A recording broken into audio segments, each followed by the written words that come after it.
बच्चों, the question says a committee consists of 9 experts taken from 3 institutions A, B, and C, of which 2 are from A, 3 from B, and 4 from C.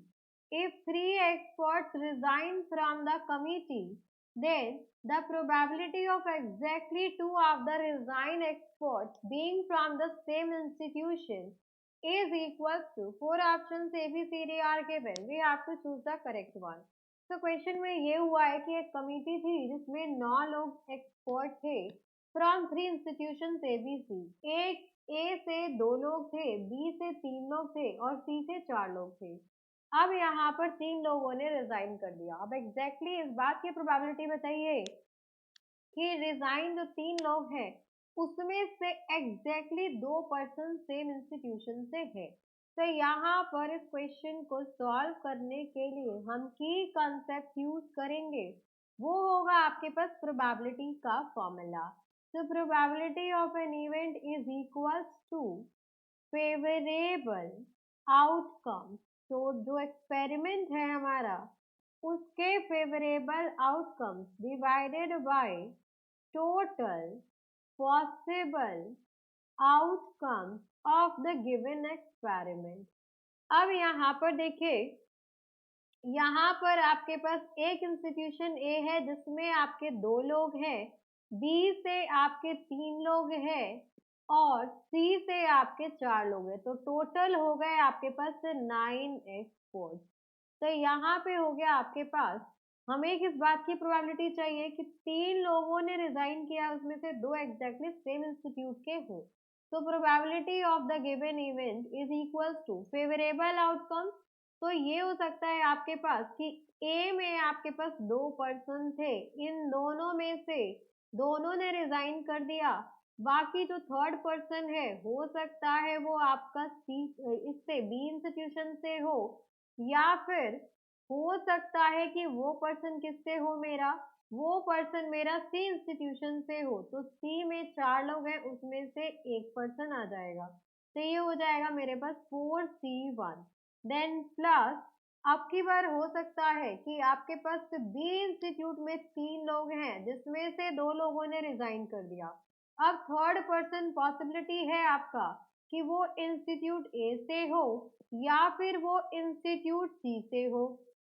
Then next आपके पास next case favourable outcome में आ जाएगा कि सी में 4 लोग थे, इसमें से 2 लोगों ने रिजाइन कर दिया. अब थर्ड पर्सन पॉसिबिलिटी है कि वो आपका ए इंस्टीट्यूट से हो या फिर थर्ड पर्सन जो है वो मेरा बी इंस्टीट्यूट से हो. तो ये हो गए मेरे favourable outcome divided by total 9 experts में से 3 लोगों ने रिजाइन कर दिया. अब यहाँ इसको सॉल्व करेंगे तो 2C2 आपका 1 हो जाएगा और ये हो गया मेरे पास 3 फैक्टोरियल अपॉन 3 माइनस 1 कर देंगे तो ये हो गया 2 फैक्टोरियल. 1 फैक्टोरियल आपका 1 ही होगा. देन यहाँ पर आ गया आपके पास 4 factorial. 4 minus 1 is 3 factorial. Again 1 factorial आपका 1 होगा. प्लस ये हो गया आपके पास 3 फैक्टोरियल. 3 माइनस 2 ये हो गया आपके पास 1 factorial into 2 factorial.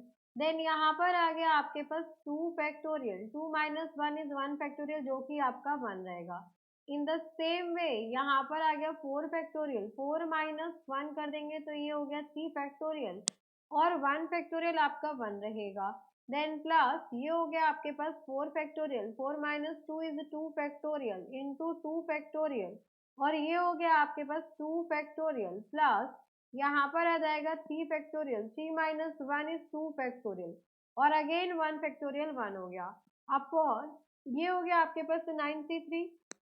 So this will be 9 factorial. 9 minus 3 कर देंगे तो 7 factorial into 3 factorial.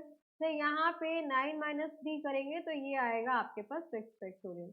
अब इसको सिंप्लीफाई करें तो ये हो जाएगा probability of the given event will be equals to, ये मेरा 3 factorial है तो this is 3 into 2 upon 2 factorial is 2 plus ये हो जाएगा आपके पास 4 फैक्टोरियल. तो 4 factorial is 4 into 3 factorial upon 3 factorial. Then next हो जाएगा आपके पास plus this is your 3 into 2 factorial, in bracket में आ जाएगा आपके पास 2 फैक्टोरियल 2 हो जाएगा plus 4 into 3 factorial upon 3 factorial, और यहाँ पर है आपके पास 2 फैक्टोरियल।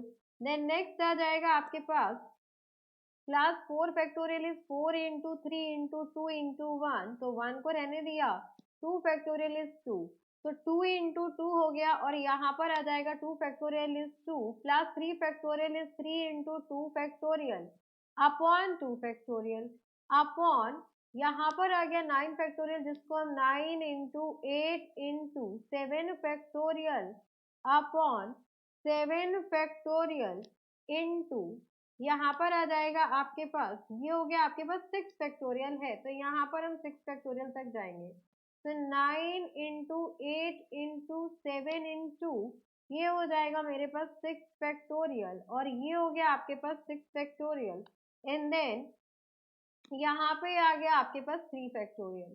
तो यहाँ पे 3 फैक्टोरियल को भी हम सॉल्व कर लेते हैं, तो 3 फैक्टोरियल हो जाएगा आपके पास 3 into 2, तो इसको लिख लिया 3 into 2। अब इसको आप फर्दर सिंप्लीफाई करेंगे, तो यहाँ पर देखिए 2 से 2 कैंसिल आउट हो गया, 3 फैक्टोरियल से 3 फैक्टोरियल कैंसिल आउट हो जाएगा, देन 2 फैक्टोरियल से 2 फैक्टोरियल, 3 फैक्टोरियल से ये भी कैंसिल आउट हो गया, 2 2 जा 4, यहाँ पर ये कैंसिल आउट हो गया, 6 फैक्टोरियल से 6 फैक्टोरियल, देन 3 3 जा 9, ये हो जाएगा आपके पास 2 4 जा 8, तो यहाँ से आ गया आपके पास probability of event is equal to, ये हो गया आपके पास 3 + 4, देन प्लस ये हो गया 3 एंड 4 + 2 हो जाएगा आपके पास 6, 6 into 3 is 18, देन प्लस यहाँ पर आ गया आपके पास 3 2 जा 6, और यहाँ पर आ गया आपके पास 5, तो 6 into 5 कितना हो जाएगा, ये हो गया आपके पास 30 डिवाइडेड बाय, यहाँ पर वैल्यू कितनी आ गई आपके पास, 3 को हमें मल्टीप्लाई करना है 4 से,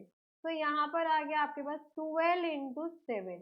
अब यहाँ पर हम ऐड करें तो 3 + 4 + 18 + 30, तो दिस इज इक्वल टू 55, और यहाँ पर वैल्यू आ जाएगी आपके पास, यहाँ पर हम देखो कोई और वैल्यू से कैंसिल आउट नहीं होगा, तो 12 को हम 7 से मल्टीप्लाई कर दें, तो ये हो गया आपके पास 84, तो 55/84 is your option number C. So for this question, option number C is our final answer. So hope you understood it very well. Thank you so much. Best of luck.